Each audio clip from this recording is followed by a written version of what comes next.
Yo, yo, yo, what's up, everybody? Thank you for tuning in to yet again another fantastic indie creator interview. It is your Capes Crusader, Cody, and we are keeping it geekly with our returning friend, Chris Moses. We're here to break down his latest indie comic, The Boggart, issue 1 and 2, and everything in between. Chris, how have you been? I know we were doing awesome clapping cheeks and multiverses, but this is the first time you've been back on the show in a couple weeks, couple months. How have you been? I've been good, man. You know, just been flexing the multiverse muscles. So God, I will openly admit it here. It's like it was that meme. It's like I'm gonna go fight Chris Moses, and I'm gonna go fight Chris Moses in multiverse. It's like, damn, Chris Moses got hands. Yo, I'm nasty with the Wonder Woman, with the Superman. Yo, nasty.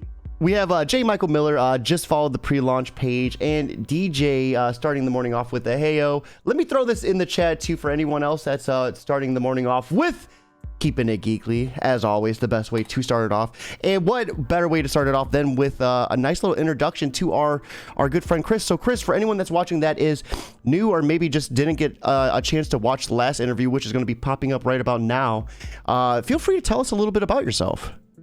All right, well, I'm Chris Moses. I write comic books for my brand, Red Sea Comics. And yeah, we recently just did the Kickstarter for the Saturn Effect Alpha 1 through 4, which funded, overfunded by like 200%.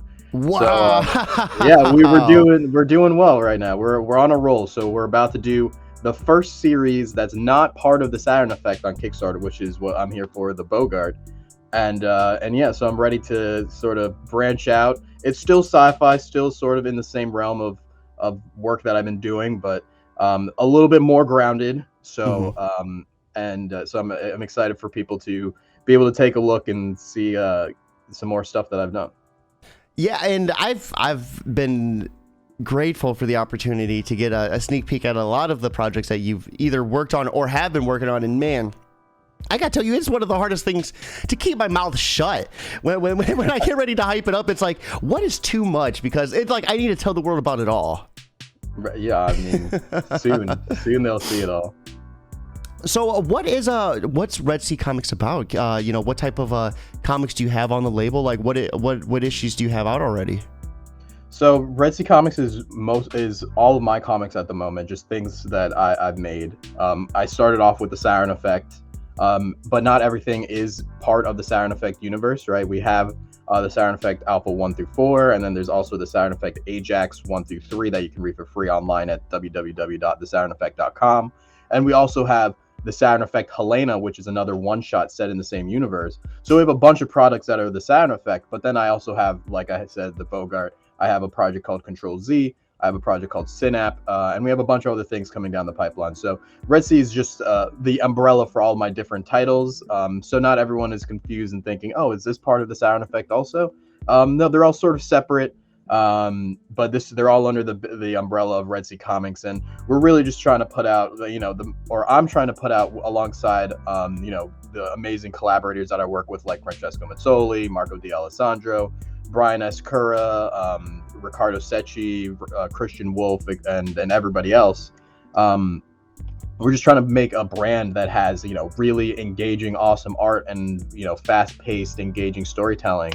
And yeah, so that's what Red Sea Comics is. Right now, it's a lot of sci-fi, but expect to see some more stuff in the future. I already have a short called When I Freeze Hell Over that the first 2 installments were done by Marco Del Forno, and that's actually a fantasy short that's in the Breakneck Fantasy Anthology. So I write other stuff too, and you can expect at some point in the future, I'm not entirely sure when, but we'll have a collection of all of those stories after they're out in the Breakneck Anthology. We'll have a Red Sea sort of collection of those, and so we'll be seeing other titles and other genres coming from Red Sea soon.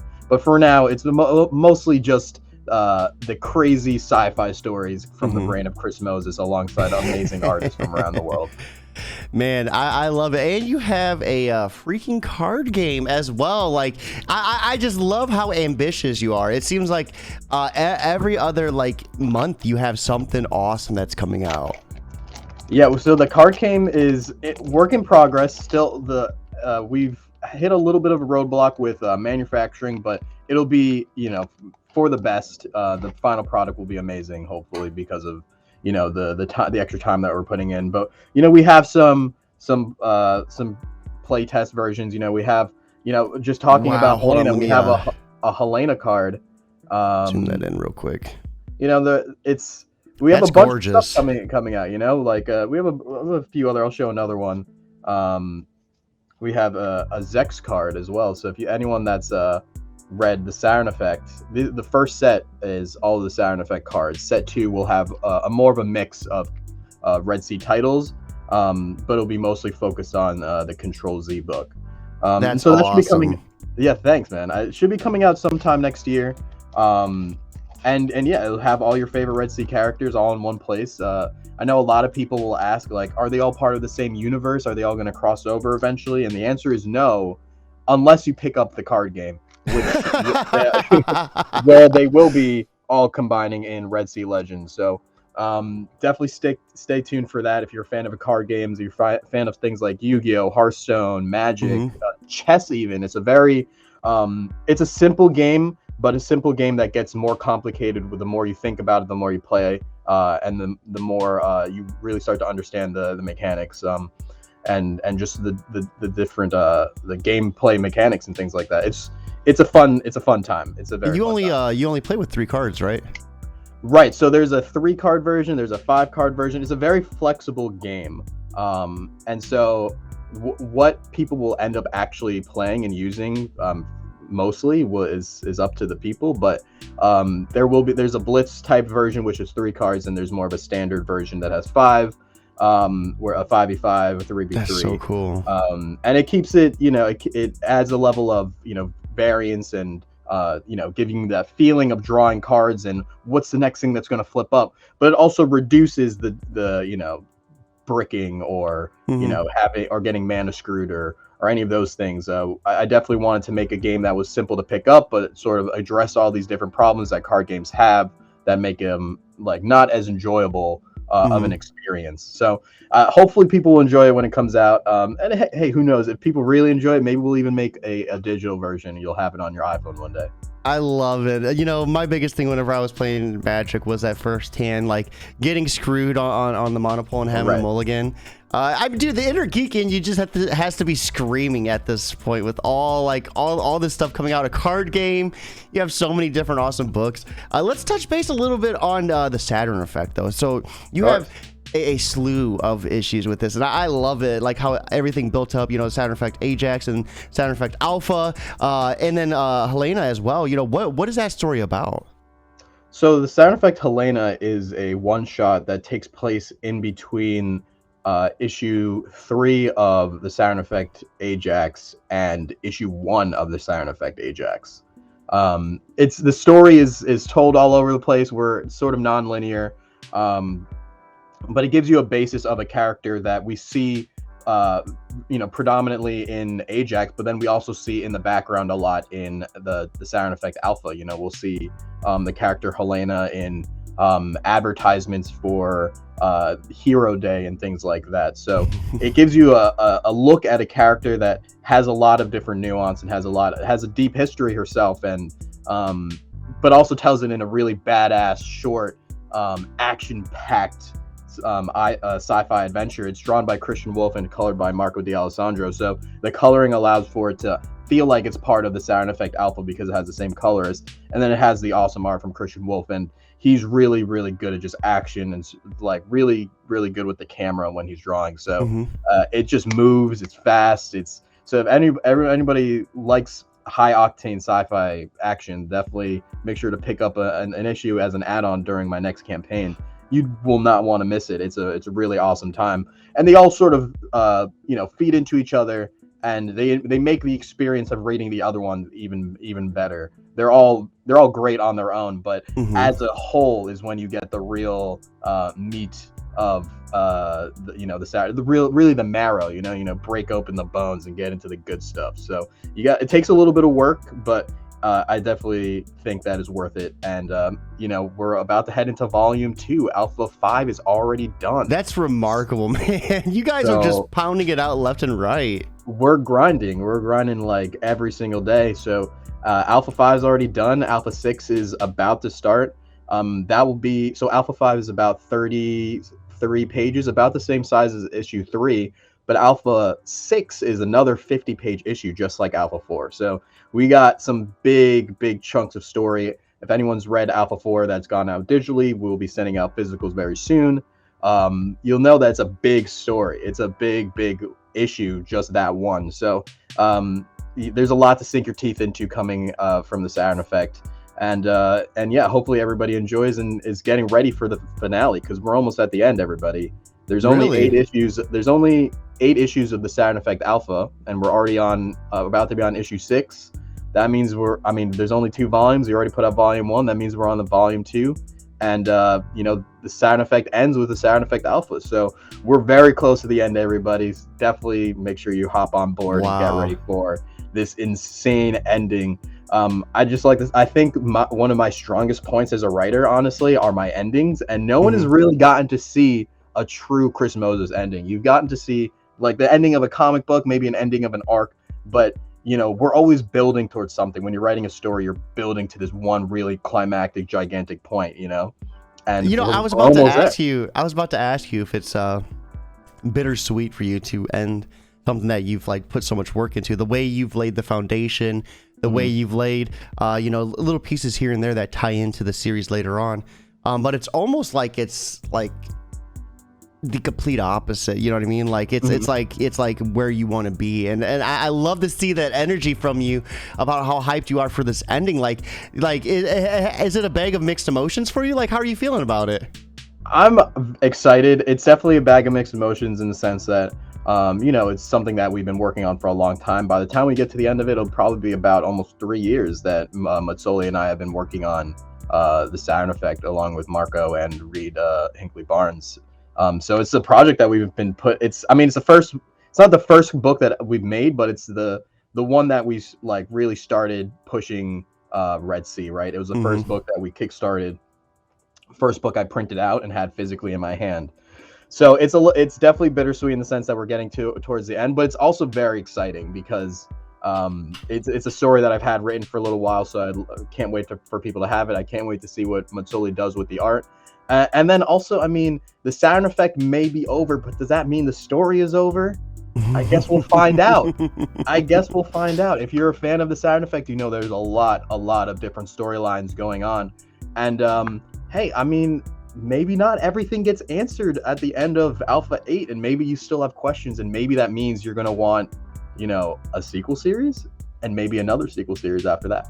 So yeah, tons of great stuff coming. I will say that the Saturn Effect, and some people that have been following for a very long time may have seen me tease this kind of stuff, but the Saturn Effect is the first sort of phase of a 3-phase story. So there's 2 more after the Saturn Effect that we'll get to. So it won't be completely over yet. We'll still see some of our favorite characters, and we'll see where they're gonna go. But in what state will we see them continue on their journey? I guess you're just gonna have to find out. And who's even gonna make it that far?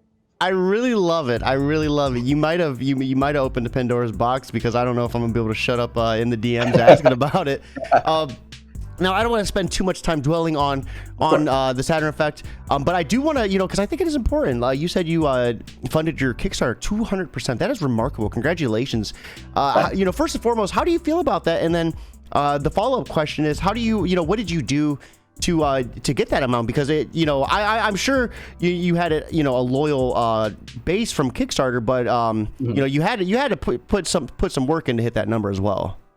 Yeah, definitely. So it feels great. It's awesome. But it also is just setting up for the next one, right? Kickstarter is an accumulation of all your hard work that you put in and over the years, and it continues to snowball as you go downhill. So it feels good, but it's a short-lived victory, because I have another campaign that we're about to do, and there's plenty of other people that are doing significantly better. And it's not to say that I'm comparing myself, but it's just to say that there's a lot of ways. We got a lot of ways to go. There's still a lot of more work to be done. So it feels good, but it's also motivating, and it's like, all right, now we have the baseline of where we need to surpass for the next time. What was your second question? So what did you do this time around? Okay. So it was an accumulation of a bunch of things, I'd say, right? So first off, it's the volume that we were doing. So volumes are always going to do better because you get a big chunk of the story, and I think consumers, for the most part, the ones that really like enjoy reading comic books nowadays, like to get a huge chunk of a story. That's just how it is. So trades always do really well. But also, I upped my engagement on social media. I definitely already had a fan base on Instagram. We have almost 5,000 followers on Instagram, but I started using Twitter a lot more. Started maximizing and really streamlining how I use things like Reddit and basically just like having the experience of doing it multiple times and just like exploiting the things that I know that will work. There's always more to learn and there's always more to do, but using some of that plus having 3 other Kickstarters with a mailing list that I can send emails to and being like, hey, have you signed up for this? Hey, check this out. And then also during the campaign, I made sure to shout out a campaign every single day, every single weekday, and only doing 1 shout out. There may have been one time that I did 2 campaigns with a shout out because I missed a day, but otherwise every campaign we only did 1 shout out. And I think that really, not only do I think that it helped with the algorithm by having people, like those updates and being engaged with those updates and having Kickstarter. Are you shouting out on the Kickstarter like campaign? Yeah, under like updates. So when you post an update, people can like the updates, right? So just thinking of different ways to keep my campaign in the algorithm, right? So whether that's posting things for people to engage with so that the Kickstarter algorithm knows that people like this campaign, or it's posting, doing cross promos with other campaigns so that other people's followers will see, my book and take a look at it and potentially even back me. And this is how I sort of kept the campaign doing well in those sort of lull periods where in other Kickstarters, by the time we got to week 2, week 3, we could go a couple days, maybe even 3 days without a backer. And this campaign, that never happened. I don't think we ever went a whole day without a backer. And, it's just all the little things that you think that may not be helping, they all accumulate to do a large, contribute largely to your success. So it was just doing a bunch of those little things, posting more, connecting more, and just being consistent with it and hoping that at the end of the day, the Kickstarter algorithm is like, all right, cool, bet. We're going to put you in front of as many people as possible. Dude, I love that mindset so much, working in the algorithm on Kickstarter, because I would almost, guarantee that a vast majority of people don't consider doing that. Trying to shout out people every day. I see updates here and there, but every day that's just, I never would have considered it. Excuse me. The one thing I do want to say is you're being modest, though. You started like a whole little movement on Twitter.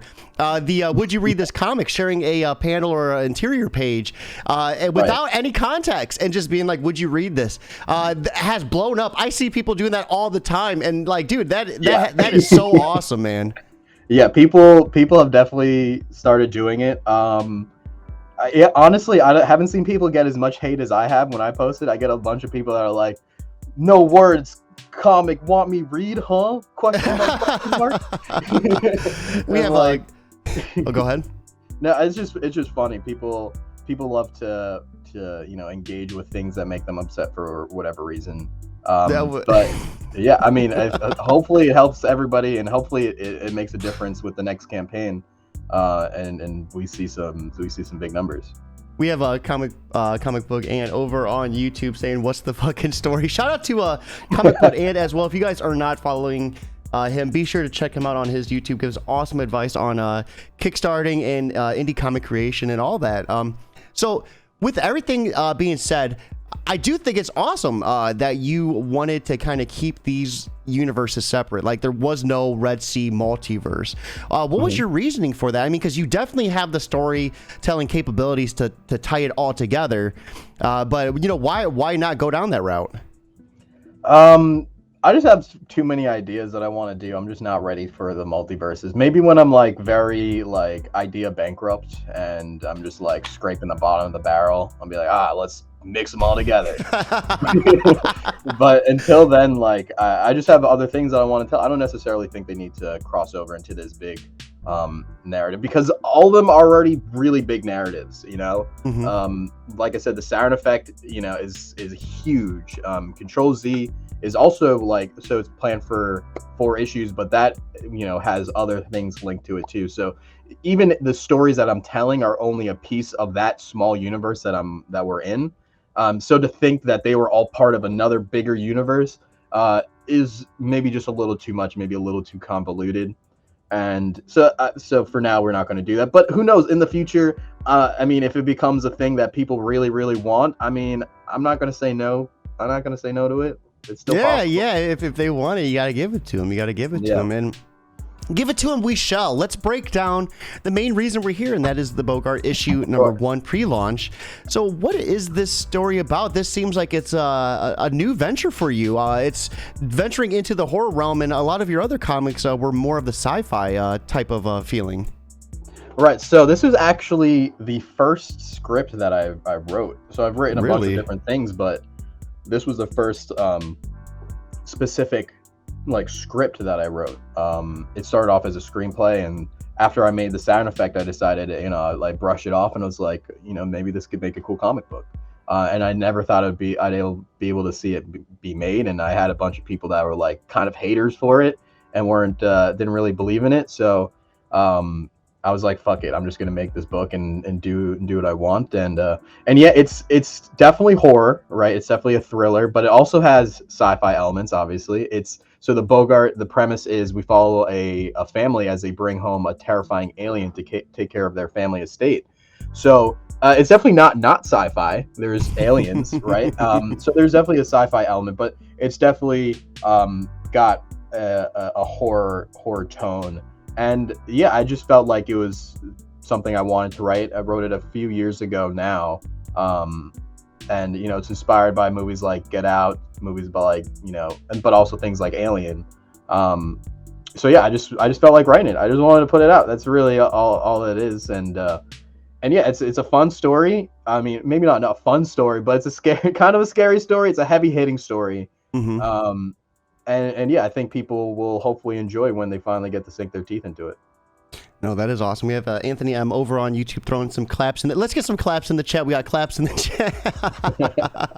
So I love that this was the very first thing that you wrote. How many like revisions and changes did you see when you decided to pick it up again and kind of give it new life?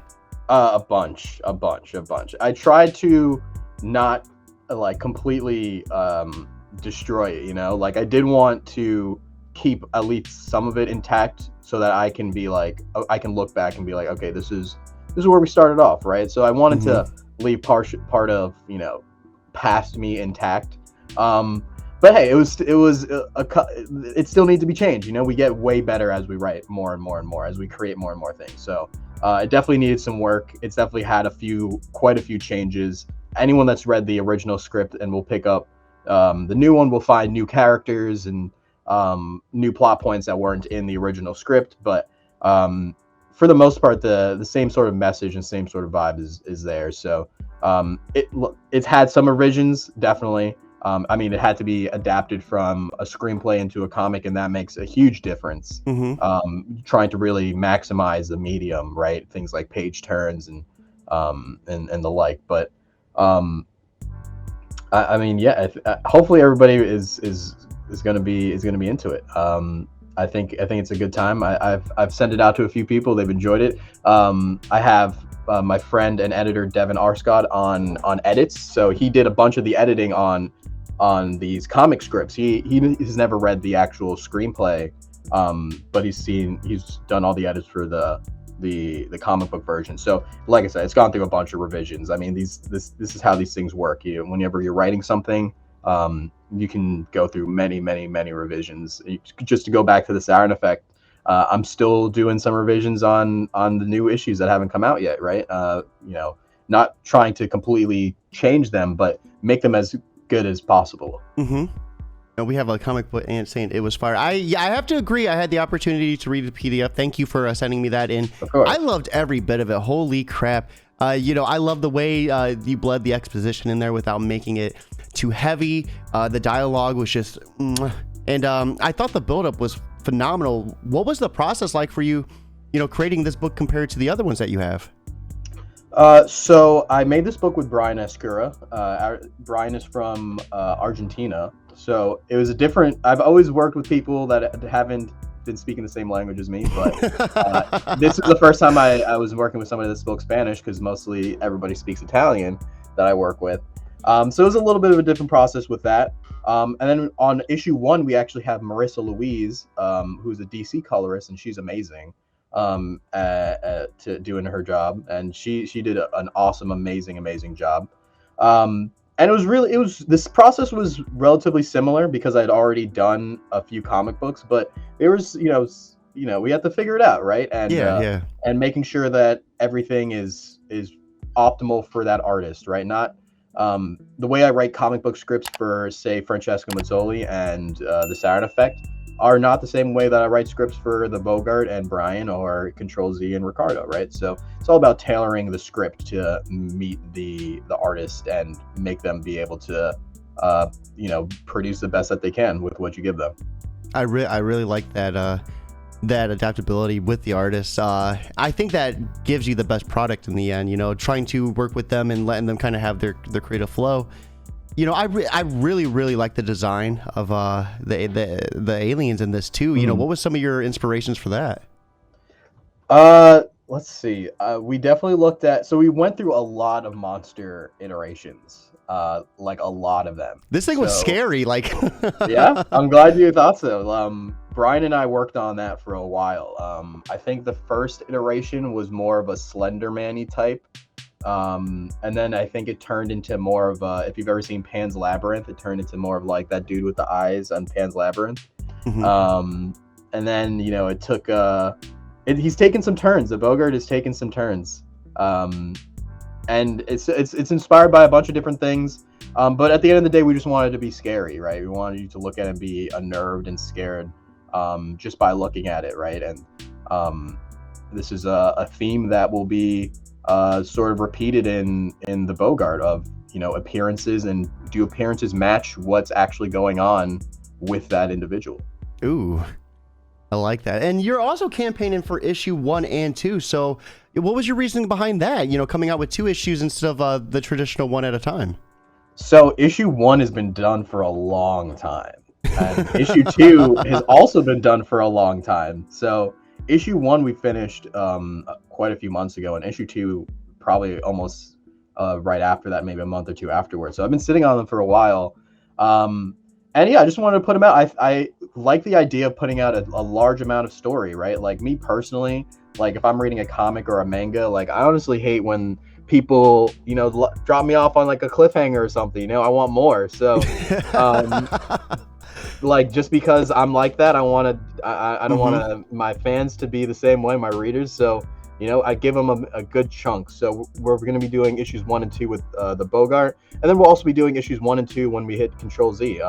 So you just get a nice large piece of the story. You get to really see if you enjoy it or not, and hopefully come back for the rest of it.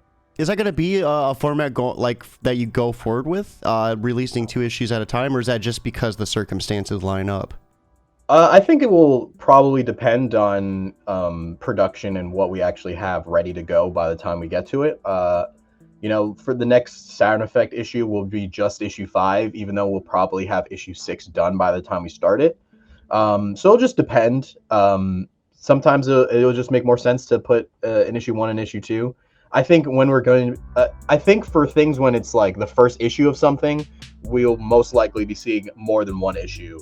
I have a project coming out, Synap, at some point that I'm making with Fabio Violante and James O'Freddy and Reed Hinkley Barnes once again on letters.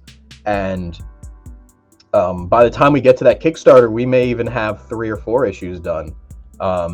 So it depends. When we're starting something new, I definitely want people to have a decent amount of the story to sink their teeth into, though. That is so awesome. And for everyone watching, right there is the pre-launch. Once again, be sure to hit follow on that. Be sure to share it on Facebook and Twitter too.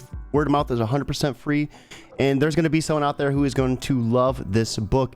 So what are we looking at for price points for issue 1 and 2, if you're allowed to talk about it? They'll be about the same as an issue of the Saturn Effect, probably around $6 to $8 for an issue, and then per issue, and then probably like $5 per digital. I mean, don't hold me to any of that. We'll see when they come out. But I'm not here to absolutely price gouge people. I want people to read the books. So they'll be affordable. Hopefully, people will enjoy them, and then everything comes out in great quality. I'm trying to look if I have a book around me, and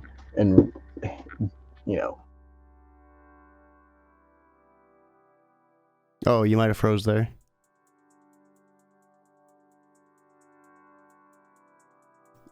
The hype was too real. Yeah, I guess it was too real. Wait, yeah, I guess there you are. There, I hear you. Your camera's still frozen. You're back. I'm back. Okay, sorry. I think I knocked out my Ethernet cable by accident. No, you're good. You're good. But, let me get you to a zoomed in so we can get a closer look at that. I'll just take a quick look. But this is my book, Soma City, right? With that I made with Christian Wolf and Ilaria Fella, and Reed Hinckley Barnes as well on the letters, and my editors Peter Hambusi and Gerald Boncar. And you see, this is just like really high quality book. Good art. Great. Like the quality is good. Everything is great in this book. So all the books are high quality. Mm-hmm. You're getting a great deal for the price. So let's finish this strong. For anyone, when they read issue 1 and issue 2 of the Boggart, how do you want them to feel? Like, what questions do you want them to ask when they're finished? That's a good question. I think you're going to be asking a lot of questions. I think hopefully it makes people evaluate their own beliefs and who else believes in what they believe in, and things like that. And I won't say too much more. I want people to dive in and bring out their own conclusions. It's definitely, there's nuance to this whole thing. I think a lot of the things I write have a lot of nuance to it. So you're not going to get a full prescription of like, this is right, this is wrong, because I'm not here to do that for people. But I am here to, bring up interesting, different situations that hopefully make you think a little bit more about, life and like your own thought process and how you, interact with people and how you judge people and the like, and the people that supposedly believe like how you do. So, and that's something that Caleb goes through, the main character of the Boggart, Caleb. He comes back from being away from home for over a year because his parents have died, and he's going through a lot of things, and so he's got a lot of emotional buildup and a lot of emotional turmoil as he's going through this new phase in life, where his brother's running his family corporation. He still has a very young little sister, and now there's a really scary alien living in the house that's not only that's a big house, but it's also haunted, metaphorically, by the ghost of his parents. So he's got a lot that he's dealing with. And where do you turn when all these things are sort of stacked against you, right? You have this really scary alien that becomes the source, or not the source, but the target of all your ire and all of your angst and the like. And where does the story go from there, and what will you do or what will Caleb do, because of, hate? And I guess we'll see when more of the Boggart comes out. Yeah, and we're left with the burning question: are aliens mid? I mean, it's a good question. I mean, what would you do if your brother told you that you have an alien living in your crib? I would have the same reaction. I'm not, dude. I was like, I'm with him. I am with him. Like, right. So, I mean, it's like I said, it brings up a lot of interesting questions, and it also, puts it through multiple different lenses too, and hopefully gives people a lot to think about. No, absolutely. I think right now is a perfect time for us to begin wrapping things up. Man, this was a fantastic sit down with you once again. Of course. It's so hard for me not to ask the questions I want to ask, because having read issue 1, man, I'm just left burning with so many questions because it was such a good read. Everyone out there, be sure to check out the pre-launch. Be sure to follow and share that link with your friends. Chris, you know the drill though. Before we end, we always like asking one question for anyone new that's watching. So I think the most important question I can ask you is, like, how are you dealing with doing so much in so little time? Like, how are you dealing with like the burnout, and working through it. I mean, it has to be a huge workload for you. So a lot of this stuff has been in production for a long time now. So it definitely makes it seem like there's a lot going on at once. But we've been working on this for a while. So that's not to say we don't have a lot of stuff behind the scenes, because we do. There's a bunch of stuff behind the scenes that will be coming out. But the amount of stuff coming out right now is an accumulation of, a couple years of work. So like one way to deal with a large workload is look how other people are dealing with it, and notice that the workload might not necessarily be as big as it seems on its face, or it could even be bigger. So it's hard to judge always, but I like to keep busy. I work from home, I do freelance writing, so it's something that keeps me busy. Comics take a long time, which evident by these books taking over a year to get out. So by the time they do come out, you put in a lot of work, and it seems like a bunch is happening at one time. But not necessarily the case.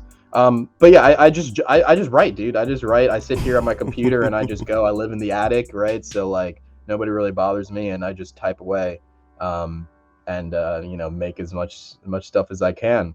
And I have amazing collaborators. I work with some really awesome guys, and they make my life so much easier. Like every single one of them. So they're all amazing. Hire them for your projects, but after they're done drawing for me. And yeah, I mean, I appreciate you, Cody. And hey, I mean, if you want to ask me one more question about Control Z, I know you have some burning questions about that. Yeah. And maybe Comic Book and said it best too. You don't burn out when bag chasing. Throwing some claps in the chat. So Control Z, man, that was another heavy hitter that I had the chance to read the PDF. When's that one dropping? When are you looking to get that one out to the audience? Mid fall. So yeah, so be ready for that. We have some really awesome stuff. I mean, issue 1 you've seen is really beautiful. Ricardo Secchi actually won the Mad Cave talent search also. I mean, he's the man. Ricardo's amazing. So definitely be on the lookout for that. And issue 2 is even better. And we have a really awesome variant cover for issue 1, and an even cooler variant issue for issue 2 coming out. So yeah, be on the lookout for that mid-fall. It'll be a freaking ride. Yeah, you said that one's going to be 4 issues too? Yeah, this one's a 4-issue miniseries. It's nice, short. You're going to get a bunch of fast-paced action. I mean, Cody, you were saying yes. It's action. It's just action-paced, action-based. And it just moves, and this is just like what we love from comic books, I think. I think you just coined a new term, action-based, action-paced. I like that. Hashtag it, dog. There we go. I mean, that's what it is. And so hopefully everybody enjoys that. And that'll be coming around closer to the end of the year, hopefully before the holiday times. No, that is so awesome. Well, I won't hold you up anymore. Our man Chris is going to be heading to Emerald City Comic Con. I was going to throw down some multiverses, but he just doesn't have time for a couple matches. I get it, though. I get it. The shoulders have to get tired after carrying me through every match like that. I mean, yeah, you, Comic Book, and I mean, all you guys are pretty heavy, but it's okay. I got it. That's why I play Superman. Well, guys, it is time for us to wrap up. It is a beautiful Thursday morning. Make it even better by following this pre-launch campaign right here in the comments. Chris, thank you so much for swinging by, breaking down the Boggart issue 1 and 2 and everything in between with us. Everyone watching, I hope you have a fantastic day, but most importantly, keep it geekly.